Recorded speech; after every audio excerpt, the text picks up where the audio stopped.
말씀으로 다시 돌아와서 오늘 말씀은 구원은 은혜입니다 라고 하는 하나님의 은혜입니다 라고 하는 제목으로 에베소서의 말씀을 함께 나눠보려고 합니다. 말씀을 우리가 시작하면서 제가 한 가지 질문을 하려고 합니다. 여러분은 구원 받으셨습니까?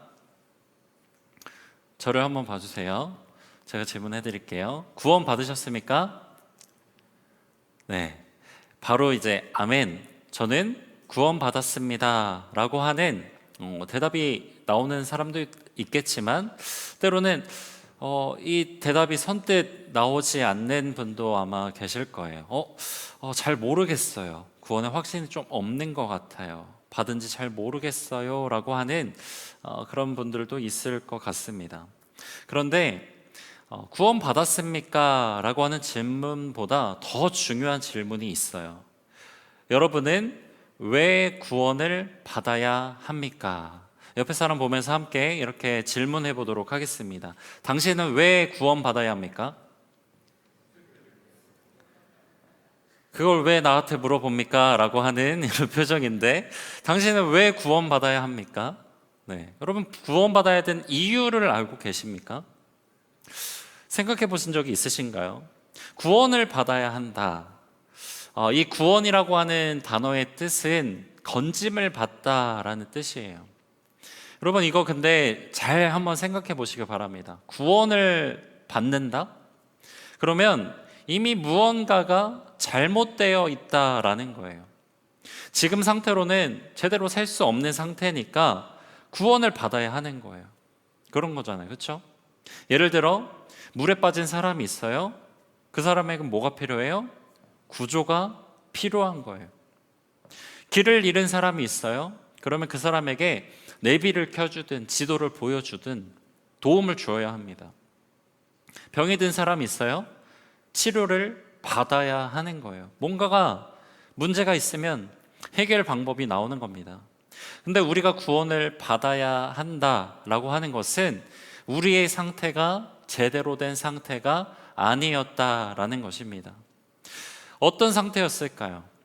우리가 이 땅에 살아가기에 살짝 부족하기 때문에 구원을 받아야 할까요? 우리가 조금 착하게 살지 못하는 우리의 모습 때문에 우리에게 구원이 필요한 것일까? 성경은 그렇게 말하고 있지 않습니다. 오늘 본문 1절 말씀을 보면 바울이 이 구원을 받아야 하는 이유, 인간의 상태에 대해서 아주 충격적으로 이렇게 이야기하고 있습니다. 같이 한번 1절을 같이 읽어보도록 하겠습니다. 시작. 그는 허물과 죄로 죽었던 너희를 살리셨도다. 어떻게 되어 있죠? 허물과 죄로 죽었던. 우리는 이런 존재라는 거예요. 죽은 존재.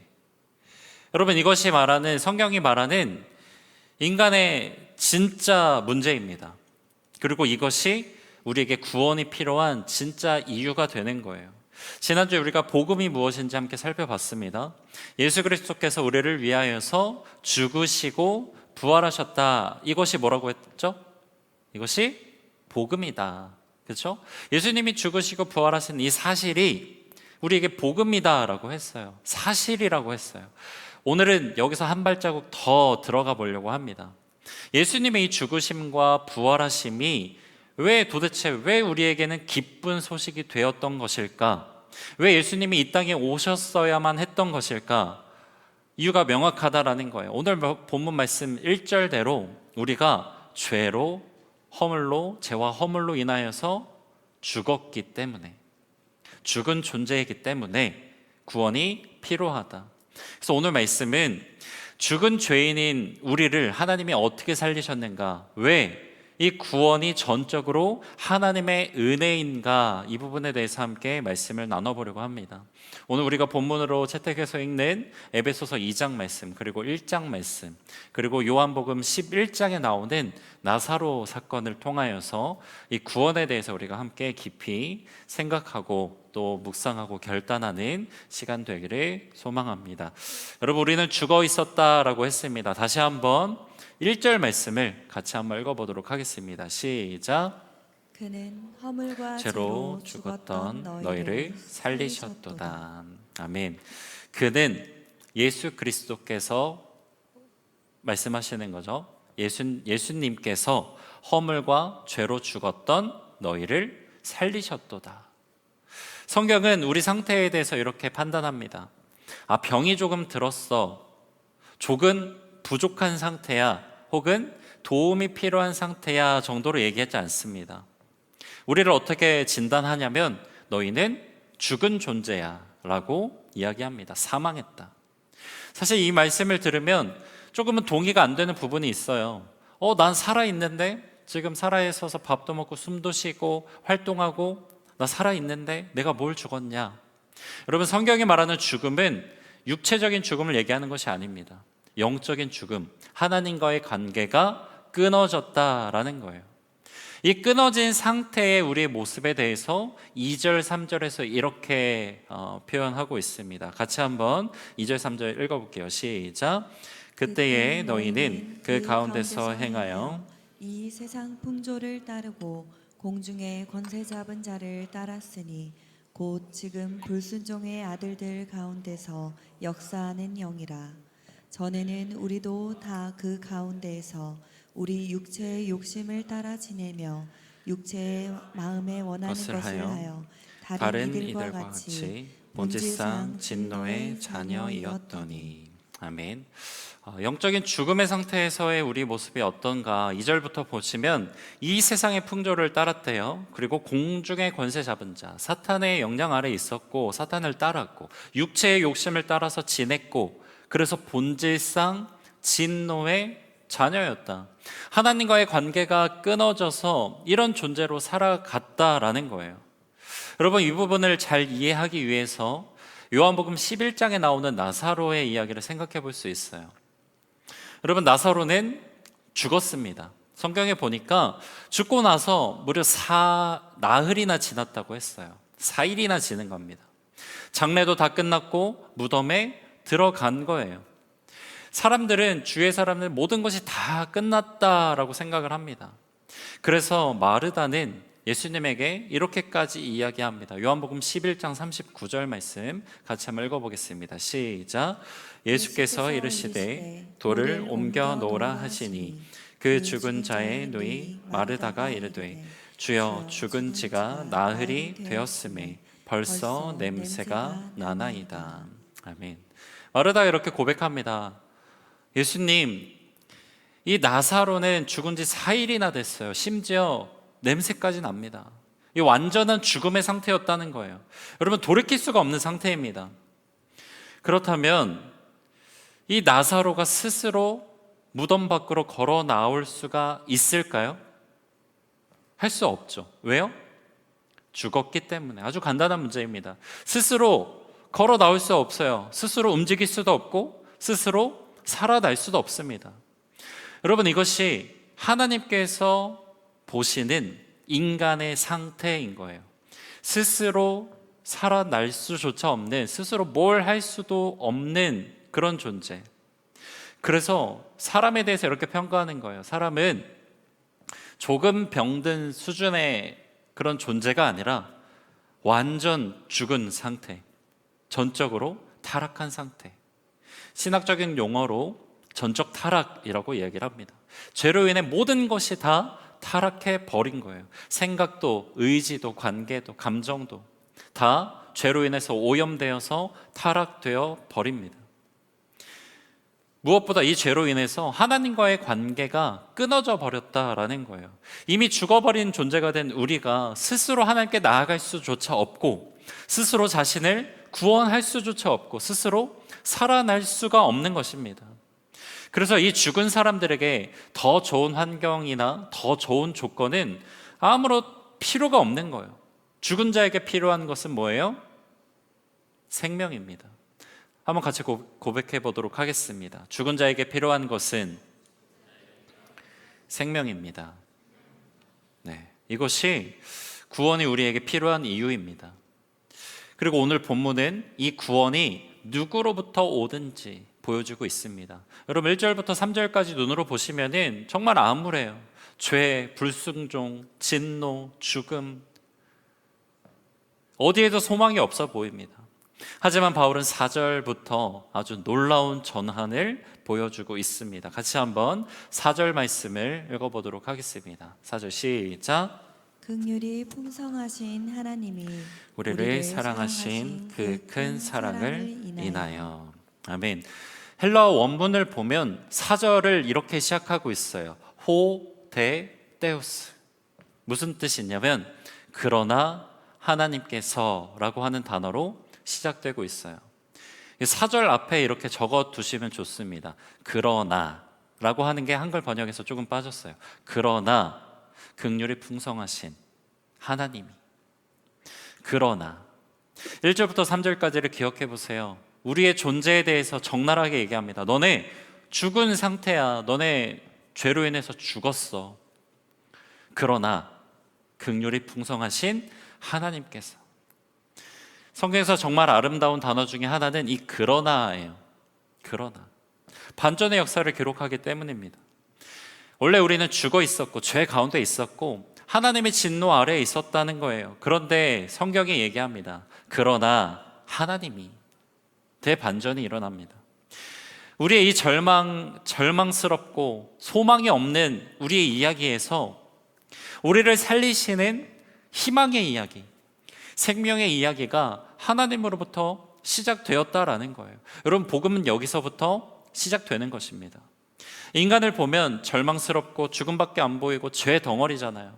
그러나 하나님을 바라보는 순간 소망이고 생명이고 은혜가 넘칠 줄 믿습니다. 여기서 다시 나사로 이야기를 한번 생각해 보세요. 나사로가 죽어서 어디에 있었죠? 무덤에 있었습니다. 완전히 죽었어요. 나흘이나 지났습니다. 소망이 없어 보여요. 주변 사람 모두가 이제 끝났다고 얘기합니다. 그러던 어느 날 예수님이 이 무덤 앞으로 찾아오시는 거예요. 여러분 생각해 보세요. 누가 누구를 찾아갔어요? 나사로가 죽어 있는데 예수님을 찾아갔습니까? 아니요. 예수님이 죽어 있는 나사로를 찾아가셨습니다. 누가 누구를 부르셨죠? 나사로가 예수님 불렀어요? 아니에요. 죽어 있는 나사로를 예수님께서 부르셨습니다. 나사로는 예수님 부를 수가 없어요. 죽었으니까. 나사로가 아닌 예수님께서 찾아오시고 부르셨다는 거예요. 나사로야 나오너라. 그러자 어떤 일이 일어나죠? 죽은 지 4일이나 됐던 나사로가 살아났습니다. 여러분, 이것이 바로 구원이라는 거예요. 구원은 전적으로 하나님의 은혜입니다. 이 구원의 이야기는 우리가 방금 살펴봤듯이 우리가 인간된 우리가 스스로 하나님을 찾는 이야기가 아니에요. 하나님이 우리를 부르시고 찾아주신 이야기가 이 구원의 이야기입니다. 하나님이 부르신 것, 하나님께서 죄 가운데 있던 우리를 부르신 것, 우리가 먼저 하나님께 나아간 게 아니라 하나님께서 인간된 모습으로 인간의 몸을 입고 이 땅에 직접 오심으로 우리에게 찾아와 주신 겁니다. 바울은 우리에게 찾아오신 하나님에 대해서, 하나님의 마음에 대해서 이렇게 고백합니다. 4절을 다시 한번 읽어보겠습니다. 시작. 긍휼이 풍성하신 하나님이 우리를 사랑하신 그 큰 사랑을 인하여. 아멘. 하나님이 왜 우리를 살리셨어요? 우리가 사랑스러워서, 우리가 가능성이 있는 존재라서, 착해서, 우리가 스스로 하나님 찾았기 때문에 하나님 우리를 불러주신 거예요? 아니에요. 본문은 단 한 가지 이유를 얘기합니다. 하나님의 사랑. 이것이 하나님 우리를 구원하신 단 하나의 이유입니다. 그래서 우리에게 이것이 은혜가 되는 거예요. 은혜가 뭐냐? 받을 자격이 없는 사람에게 하나님께서 값없이 베푸시는 사랑, 이것이 은혜예요. 같이 한번 고백해 보도록 하겠습니다. 은혜는 받을 자격 없는 나에게 하나님께서 값없이 베푸시는 사랑입니다. 네, 여러분, 이 말씀이 너무 감동적인 것입니다.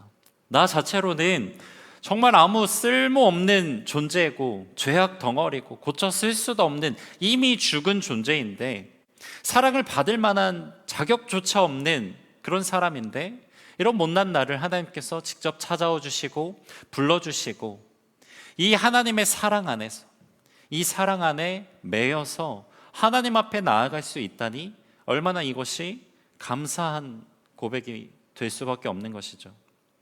그래서 찬양의 고백처럼 우리의 반응은 이런 반응이 나오는 거예요. 오직 주의 사랑에 매여 내 영 기뻐 찬양합니다. 우리 후렴을 같이 한번 찬양해 볼까요? 주께서 주신 모든 은혜, 주께서 주신 모든 은혜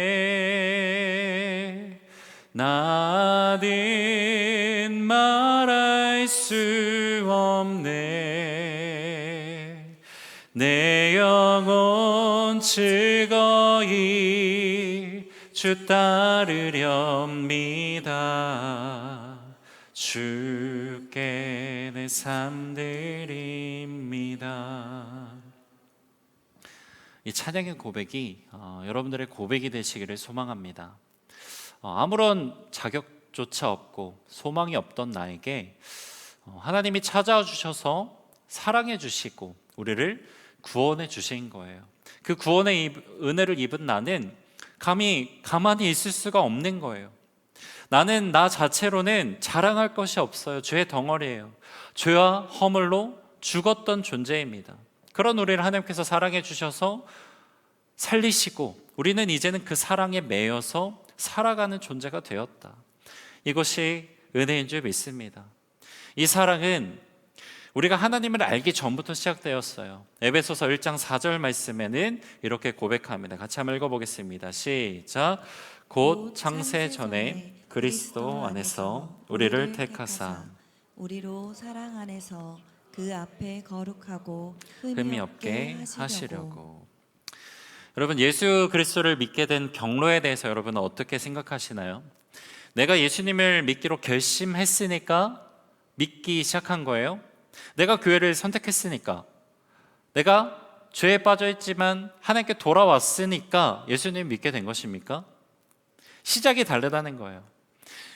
하나님께서 구원하시고자 하는 계획은 오늘 말씀을 보니까 창세 전부터, 이 세상을 만드시기 전부터 예정하신 사랑이다라는 거예요. 내가 하나님께 돌아오기로 결정하기 전에 먼저 하나님이 나를 기다리고 계셨다. 내가 먼저 하나님 찾기 전에 하나님 나를 먼저 찾아주셨다. 내가 먼저 하나님 붙든 게 아니라 하나님의 사랑이 먼저 나의 삶을 붙들어 주셨다. 여러분, 하나님의 사랑에 감사하는 여러분 되시기를 바랍니다.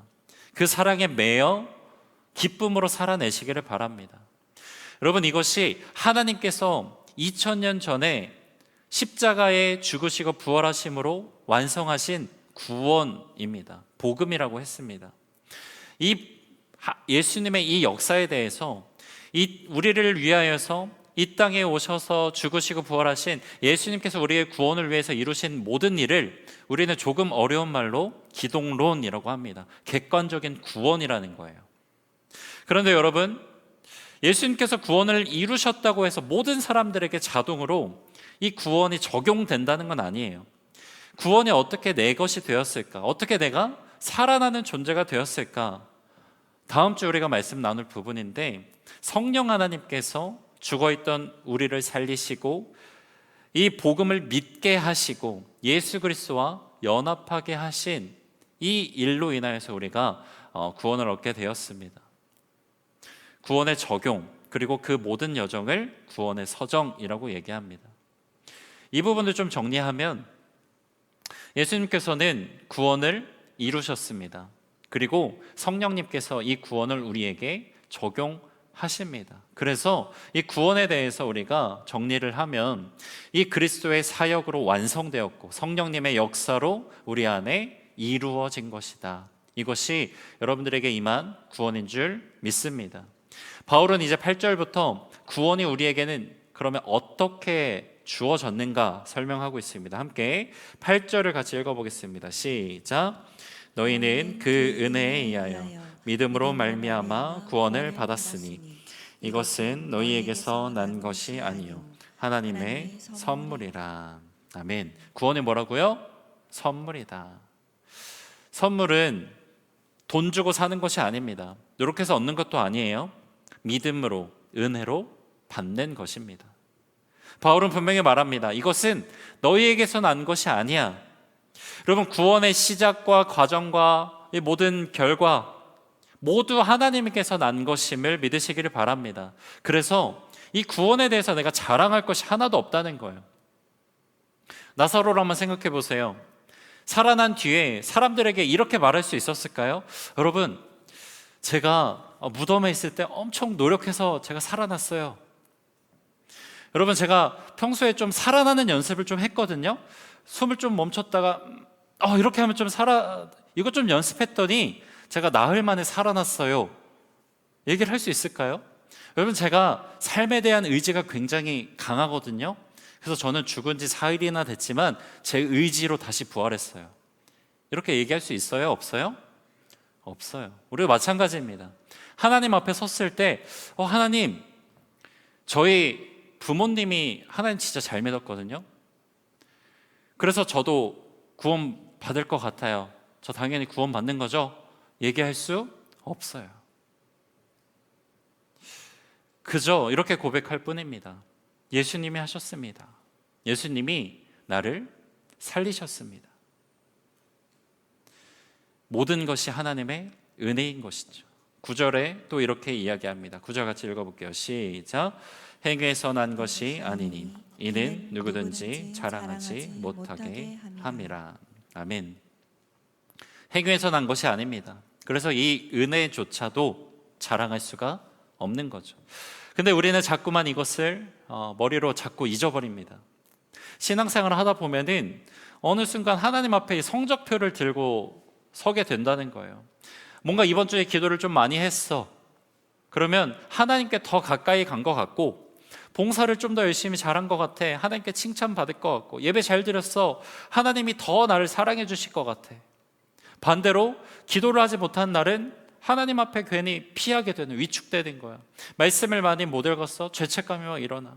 신앙생활 무너진 것 같으면 하나님 앞에 나아갈 수 없을 것 같아. 막 물론 기도하고 봉사하고 말씀 읽고 예배 드리는 거 당연히 우리가 해야 합니다. 근데 이것이 하나님의 사랑을 얻어내기 위한 조건이 아니라는 거예요. 그저 예수 그리스도께서 우리에게 주신 그 은혜, 그 사랑이 감격하여서 하나님 앞에 감사의 마음을 가지고 나아갈 뿐이라는 거예요. 여러분, 우리 성적표를 보고 하나님이 사랑해 주시는 거 아니에요. 이미 우리는 예수 그리스도 안에서 사랑받는 하나님의 자녀인 줄 믿습니다. 여러분, 혹시 죄로 인해서 구원의 확신이 흔들리는 분 계셔요? 죄로 인해서 내가 뭔가 죄를 많이 지어서 내가 하나님 믿고 교회는 다니는데 뭔가 구원이 취소될 것 같은 불안감이 있으세요? 두려움이 있으십니까? 만약에 이 구원이 우리의 행위로 말미암아서 우리에게 주어진 거라면 두려워하고 무서워하는 게 당연합니다.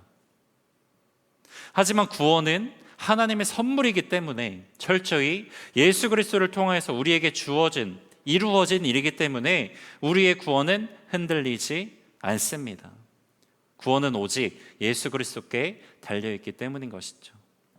여기서 우리가 오해하면 안 됩니다. 은혜를 받아서 구원받았다고 해서 아무렇게나 살아도 된다는 것이 아니에요. 나는 구원받았으니까 마음대로 살 수 있어. 저 구원받았는데 죄 지어도 나중에 천국 가는 거 아니야? 이렇게 말하는 사람들이 구원파인 거예요. 하지만 바울은 이 구원받은 자의 삶에 대해서 10절을 통해 이렇게 분명히 말하고 있습니다. 함께 10절을 같이 읽어볼게요. 시작. 우리는 그가 만드신 바라 그리스도 예수 안에서 선한 일을 위하여 지음심을 받은 자니 이 일은 하나님이 전에 예비하사 우리로 그 가운데서 행하게 하려 하심이니라. 아멘. 예수 그리스도 안에서 선한 일을 위하여서 지으심을 받은 존재다. 여러분, 구원은 행위로 받는 것이 아닙니다. 그러나 구원받은 사람은 반드시 변화된 삶을 살아낼 수밖에 없는 거예요. 나사로를 한번 생각해 보세요. 예수님이 나사로를 살리셨습니다. 그걸로 끝입니까? 살아났으면 걷고 뛰고 먹고 마시고 놀고 자고 다시 살아난 사람답게 살아가는 거예요. 생명이 있으면 그 생명의 그 증거를 감추지 않아도 자연스럽게 내가 살아있음이 드러나게 되어 있는 것입니다. 마찬가지예요. 크리스찬답게 살기 위해서 우리가 선한 일을 합니다. 그런데 선한 일을 하는 이유가 구원받기 위해서 하는 것이 아니라는 거예요. 구원을 받았기 때문에, 우리에게 구원의 은혜가 주어졌기 때문에 감사함으로 하나님께 받은 이 사랑을 실천하는 거예요. 선을 행해야만 구원에 이른다 생각하는 천주교의 교리가 있잖아요. 그들은 그래서 선한 일을 합니다. 구원받기 위해서. 하지만 우리는 달라요. 구원받았기에 선한 일을 감당하는 것입니다. 여러분, 예배도 마찬가지예요. 하나님께 점수 따기 위해서 이 시간 예배 드리는 거 아닙니다. 예수 그리스도의 보혈의 그 공로가 나에게 살아 숨쉬기 때문에, 내가 예수 그리스도의 그 보혈로 말미암아 살아난 존재이기 때문에 그 은혜를 생각하면서 하나님 앞에 감사함으로 예배로 나아가는 것입니다. 예배 가운데 반드시 우리의 처지를 생각하고 예배하시기를 바랍니다. 하나님, 나는 죄인입니다. 나는 나 자체로는 살아낼 수조차 없는 죄인인데, 죽은 자인데, 그러나 긍휼이 풍성하신 하나님께서 우리를 사랑하신 그 큰 사랑으로 인하여서 나를 그렇게 많이 사랑해 주셔서 예수 그리스도를 나에게 보내주셨사오니, 죽으시고 부활하시고 다시 오실 것을 내가 믿사오니 내가 그 은혜를 힘입어 하나님을 예배합니다. 나를 살리신 그 은혜를 입어 주님을 예배합니다. 이것이 우리의 예배의 모습이 되기를 소망합니다. 말씀을 마무리합니다. 다시 처음으로 돌아가서 다시 질문을 좀 들어보려고 해요. 여러분, 왜 구원 받으셨습니까? 이제는 이 질문에 대해서 내가 명확하게 답을 할 수 있어야 합니다. 나는 죄와 허물로 죽어있던 존재다. 내 처지가 그렇다라는 거예요. 하나님을 찾을 수도 없었고, 하나님께 나아갈 수조차 없었고, 스스로를 구원할 수조차 없는 존재였습니다. 그러나 긍휼이 풍성하신 하나님, 그 하나님께서 우리를 사랑하신 그 사랑으로 인하여서, 그 우리를 찾아오신 하나님의 사랑으로 인하여서 하나님께서 우리를 불러주시고 찾아주셔서 살려주셔서 나에게 구원이 임하였습니다. 이것이 하나님이 우리를 구원하신 이유라는 거예요. 받을 자격 없는 죄인에게 베푸신 하나님의 선물입니다. 그래서 오늘 말씀을 기억하며 여러분도 결단하실 때에, 하나님, 이제는 내 삶을 두고서 내 스스로가 자랑하지 않을게요. 죄 가운데 죽었던 나를 살리시고 나를 사랑하시고 또 예수 그리스도를 자랑하고 오늘도 나를 붙들어 주시는 하나님의 은혜만을 생각하겠습니다. 그것만 자랑하겠습니다. 이 고백이 삶에서 나오는 저와 여러분들이 되시기를 바랍니다. 다음 주 우리가 말씀 나눌 것은 우리에게 주어진 이 구원, 이것이 우리에게 어떻게 적용되느냐, 거듭남이라고 하는 단어로 표현을 합니다. 이 거듭남에 대해서 다음 주 우리가 함께 말씀을 나눠볼 텐데, 요한복음 3장을 통해서 함께 말씀을 나눕니다. 미리 3장을 좀 읽어서 오시면은 말씀을 더욱더 풍성하게 나눌 수 있을 줄 믿습니다. 다음 주에 이 거듭남의 은혜가 무엇인지 함께 말씀을 통해 깊이 살펴보는 은혜의 시간 되기를 바랍니다. 궁금하시죠? 다음 주에 To be continue. 네.